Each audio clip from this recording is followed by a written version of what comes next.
Two. So, some of you might know, I'm actually an artist. Even when David first introduced me, he used an art theme. I have gone through so many trials trying to figure out what the heck am I prominent with.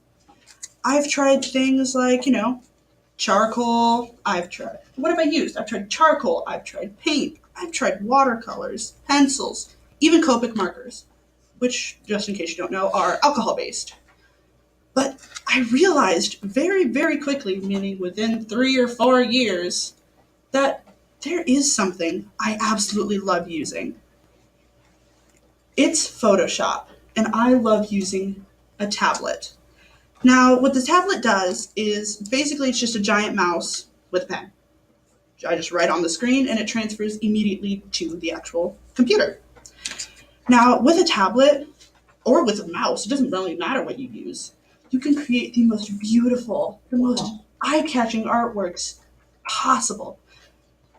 Yeah, I don't do that. Oh. I draw stupid little characters that I'll never use again with just a few simple tools.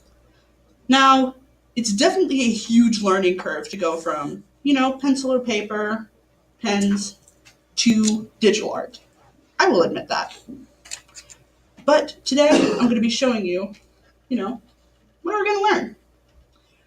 Today, we're going to be using my little friend, Mr. Stickman, as our guide to go through the steps on how to draw with Photoshop. We're going to be learning, some good tools. We're going to learn my favorite tool, the brush tool, which, it's the most fun, but also the most challenging. And lastly, we're going to learn why is any of this, important. And, it doesn't say it up there because I totally forgot to edit it. Don't mind that. Well, to paint a picture, you have something completely amazing that you want to render outside of just being just pencil on paper. You don't want that anymore. You want to try and figure out something different. So you want to go to Photoshop. But how do you even do that? What's it going to look like? Well, go up to File, click New, and let's get started. So these are some of the tools just on one little bar in Photoshop. You have the brush tool, the tool that I use the most, the tool that draws. There's multiple different pen sizes, there's multiple different brushes. You can even get like a leaf brush to just draw a bunch of leaves. It's all pretty cool. Next, you have the eraser. This is your right-hand man for deleting any of those mistakes. You've also got just these two little tools down here, the move tool and the zoom tool. Move tool moves the entire artboard. So when you move your pen, the entire board will move. So you can, and with the zoom tool, zoom in or out. Basic knowledge. Now, here is the artboard. You've got just a white piece of paper on Photoshop. Now, using my little pen here, I'm going to draw Mr. Stickman's head, all right? Here we go. Now we have his head. This is our start. And we go from here. Well, how do you use the brush tool effectively? Is there an effective way to do it? Technically. It is one of the most difficult brushes you will pretty much ever use. It's going to be your worst nightmare, but your best friend at the same time. Okay, it's overkill. It's so fun to use. You can just experiment all you want, and it's just different outcomes each time. Figure out what you like. But also, just because there are so many brushes doesn't mean you just have to do those tiny little ones. You can make the sizes bigger, you can make the sizes smaller. Do little fine details. Draw huge frickin' stick figures like I was just doing.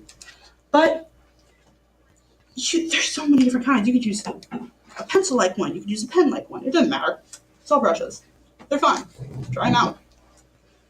But these are some of my own little creations. Some I've used with different brushes, different pen sizes, and even different colors. Yes, by the way, you'll notice the two over here are animals. I'm just better at drawing animals. Don't judge me. As you can see, I use the leaf tool. I can use different brush tools. I can even color my line art, which is not as difficult as I first thought it was. It's actually pretty fun. Use tiny little tool, there you go. Colored line art, only line art. Have fun. Now, using my pen, I'm going to draw the little body for him. Perfect. Now that we have his little body, We're almost done. Soon enough, we're going to draw arms and legs on and everything will be done. Now, why is this beneficial? Why do you have to use Photoshop? Why do you have to do art? Well, art's pretty fun. Art is emotion. You can convey so much with just a tiny little doodle. Even Mr. Stickman up there. He's just a tiny little doodle, but he's still fun, right? You want to make friends with him. Now, people are able to express themselves with art that even other ways you can't do. Artists with depression can use art. They can use poetry. Creative, basically. Just be creative. Doesn't matter what you do as long as it's artistic and you can just express yourself. But you can also get paid. Meaning, please pay me. I need money. Those are called commissions. Please commission me. I want money, basically. Now, for our last little bit here, I'm going to draw little arms and some legs on our little stick man. So we've got some arms there, and we've got 2 little legs. Now, Mr. Stickman is complete. Our lesson's over. What did we learn today? Well, using Mr. Stickman as our Photoshop guide, I pretty much taught you some good brushes to use, some tools to learn, and I should use art. Now, you may not want to buy Photoshop. It's definitely expensive. It can be a little pricey, but I honestly hope that you would, because it's fun to use. All you just need is a mouse or a tablet, some creativity, and some sort of art program, and there you go. You're done. Thank you.